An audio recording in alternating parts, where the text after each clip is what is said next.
Lord of the Mysteries. Chapter 1020. Means of a Demoness.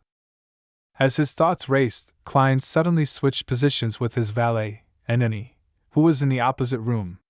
And under a grapevine 150 meters from the manor's main building, a slowly crawling centipede suddenly stiffened before it relaxed. Almost at the same time, its body vanished from its location. Dwayne Dante in his blue and white checkered pajamas had appeared. Klein had swapped places with his marionette again. He decided to use this method to secretly tail Kona's Kilgore and figure out where he was going or what he was planning on doing. Although he could only move 150 meters a time, and it took 2 to 3 seconds in between moves, due to the process of turning the target into a marionette, this was more concealed compared to flaming jump or teleport. It made it difficult for Kona's Kilgore to detect him. After all, he was dealing with a demigod. Even in domains where one's spiritual intuition wasn't the best, a demigod wasn't to be underestimated. By the same logic, Klein didn't rely on creeping hunger to hide in the shadows. This was because it was relatively slow even though it concealed him rather well. It was impossible for him to catch up to the demigod. Under the dark night sky, from Mager Manor to the south bank of the Tussock River, the rats, snakes, spiders, fish that were active in that stretch of land stiffened up and turned sluggish. They were converted into marionettes one after another. With their help, Klein constantly moved, without causing a stir. Soon, he arrived at the south bank of the Tussock River, and after catching up to Kona's Kilgore, he maintained a distance of 1 kilometer. To a bizarro sorcerer, even if a marionette were to go beyond his range of control, it wouldn't immediately escape from its controlled state, or die immediately.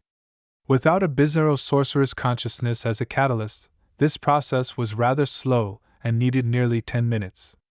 Therefore, Klein wasn't worried that he would lose Anani, who was lying in bed, while he did his tailing. As long as he returned within 10 minutes, he could continue controlling his marionette. Silently, Klein followed Kona's Kilgore as they went upstream. Passing through the dense forest, they climbed up a mountain beside the bank. At this moment, Kona's Kilgore, who wasn't wearing a vest or coat, suddenly stopped. He checked his surroundings and widened the range of his search as though he was trying to claim his territory. Upon seeing this, Klein didn't dare stay any longer. He immediately switched places with his marionettes and retreated repeatedly, pulling away to a distance of nearly 3 kilometers from the deputy director of MI9. At this moment, he gave up control of the marionettes ahead of him. The death of a few bugs wouldn't incur any suspicion. This was all too common in the outskirts and in the forests. King of the Five Seas Nast can create a fighting environment that's favorable for him. Will Kona's Kilgore, who's also a Black Emperor Pathway demigod, have the ability to demarcate such a region? He can change, boost, and use certain rules and make whoever tails him expose themselves without being able to hide? It's very possible. Klein warily took out a gold coin he placed in his pajama pocket. He ran it through his fingers and flipped it. This time, he deliberately controlled his strength and didn't produce a flicking sound. The gold coin flew up in silence and landed in his palm. Without needing to look down, the gold coin's face was naturally reflected in his mind. It was heads. This meant that the anomaly ahead contained extreme danger, as expected of a demigod. Such abilities sure are enviable. However, do you think you can avoid my tailing?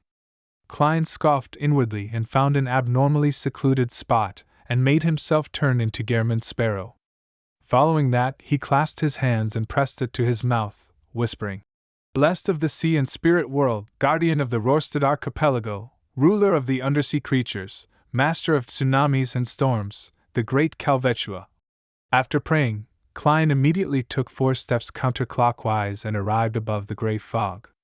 He sat at the fool's seat and beckoned for the bone scepter with blue gems embedded at its tip.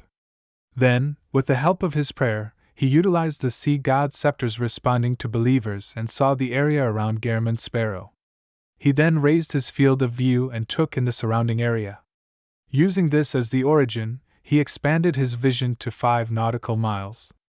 This was the limit of what the sea god's scepter could observe with the help of its believers.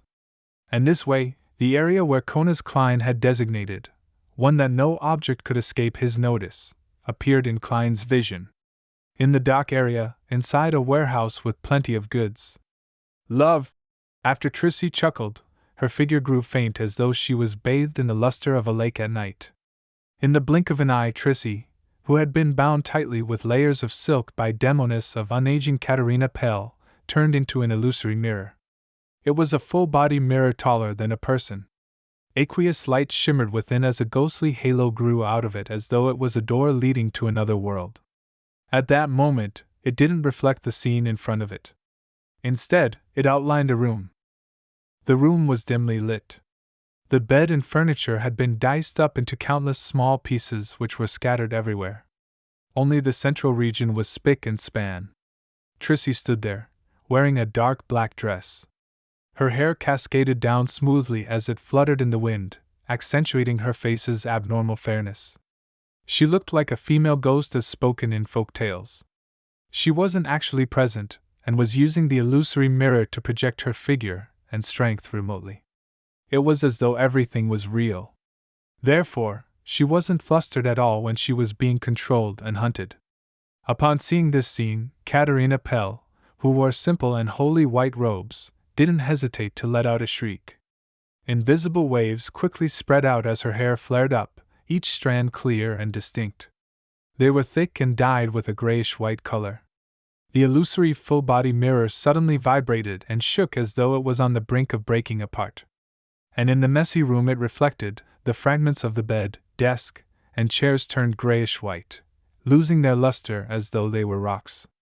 The brownish-yellow floor in front of Trissy turned into grayish-white rocks as it quickly extended towards the only human in the room like a surging tidal wave. Trissy didn't attempt to resist as she turned around and waved her hand back while leaping towards the open window. In midair, invisible spider webs that belonged to her phased into existence. They turned dark as they spread towards the grayish-white colors. At the same time, the dark and profound full-body mirror produced one crack after another.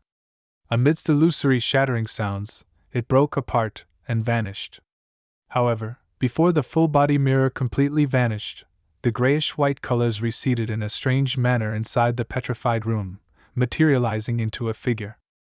The figure wore a simple, holy white robe and had luscious raven-black hair. She looked both mature and innocent, as though she had a pair of profound and childlike blue eyes.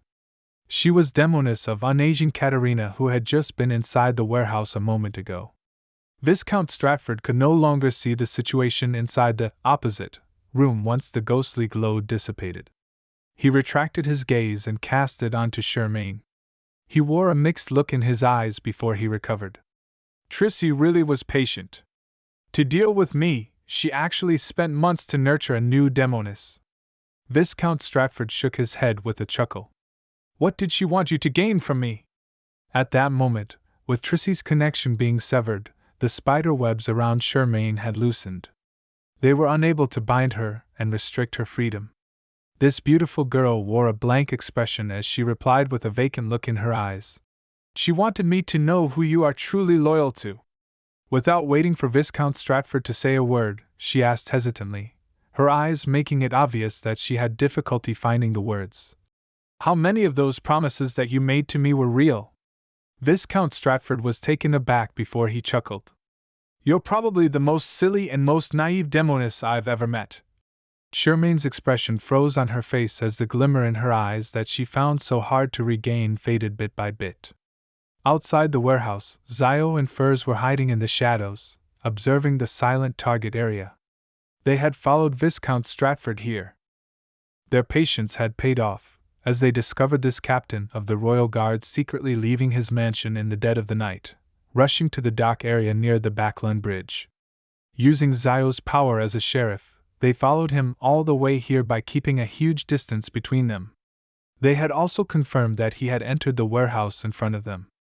In addition, they also sensed that Viscount Stratford's condition had worsened as though he had been injured. Actually, we had the opportunity to take action while on our way here. Furs looked at the warehouse's entrance and murmured. Zio replied without looking at her. But you said it yourself that you have a nagging feeling that things aren't that simple and wanted to wait.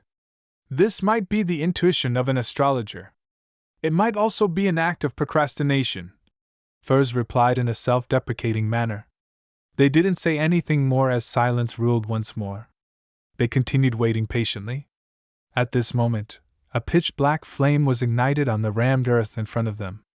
The strange flames rapidly dispersed and kept close to the ground as it swept away. It then outlined a row of Loanese text. This is the chance you've been longing for. Zio's and Furz's pupils dilated at the same time. Then, they looked at each other, at a loss for words. After a few seconds, Furs finally couldn't help but ask, What do we do?